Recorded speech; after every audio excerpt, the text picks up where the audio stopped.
Bom dia, Pastor Michel aqui. Esse é o nosso primeiro vídeo dessa série sobre o nosso jejum sem fermento. E esse jejum é um pouco diferente, é o nosso primeiro jejum de fermento, mas que tem um propósito muito específico, muito nobre. O que nós queremos de forma muito direta, já entrando no nosso tema em questão, é abordar um ponto que eventualmente pode passar desapercebido aos nossos olhos. Jesus alertou seus discípulos sobre um tema em especial e esperava que eles entendessem do que se tratava. Você pode encontrar isso lá em Lucas capítulo 12, versículo 1, que diz assim: quando as multidões cresceram a ponto de haver milhares de pessoas atropelando-se e pisando umas nas outras, Jesus concentrou o seu ensino nos discípulos dizendo: tenham cuidado com o fermento dos fariseus, que é a hipocrisia. Então nós podemos ver que Jesus foi muito específico quanto ao tema do poder do fermento e como ele se apresentava. Ele disse: tenham cuidado com o fermento dos fariseus, e esse fermento é a hipocrisia. O que ele estava, em outras palavras, dizendo era: prestem atenção, pois a hipocrisia tem poder de corromper a essência, tem poder de adulterar a pureza.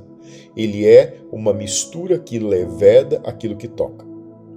Mas esse não foi um tema novo para os discípulos, ou não deveria ser um tema novo, pois o povo judeu estava acostumado a algo que Deus já havia falado desde a saída do povo do Egito, quando disse que eles não poderiam comer nada com fermento durante 7 dias.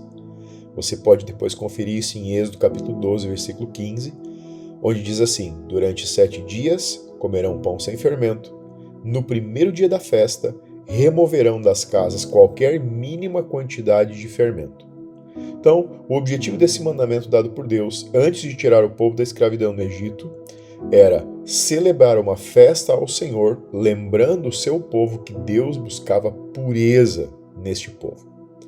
Quando pensarmos nesses próximos 7 dias individualmente sobre as mais diferentes áreas das nossas vidas e do dia a dia das nossas famílias, queremos exatamente nos concentrar em analisar com mais cuidado quais áreas estamos permitindo o fermento adulterar fora do padrão bíblico dado por Deus e como podemos removê-lo para nos apresentarmos com mais pureza diante dele.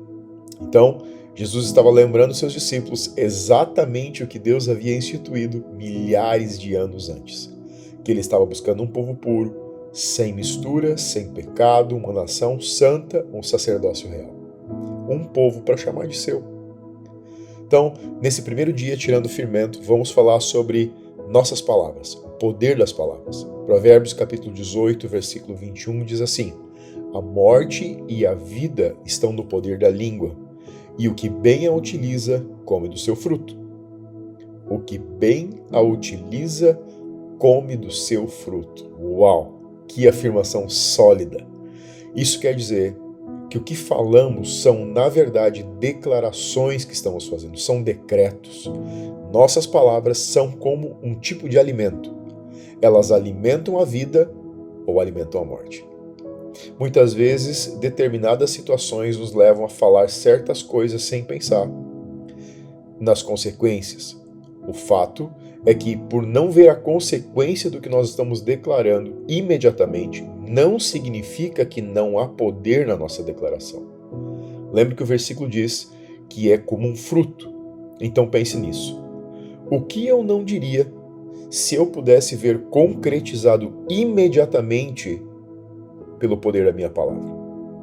Quais são as declarações que fazemos nos nossos lares, às nossas esposas, nossos filhos, ao seu marido, nos nossos ambientes de trabalho, sobre a nossa própria saúde?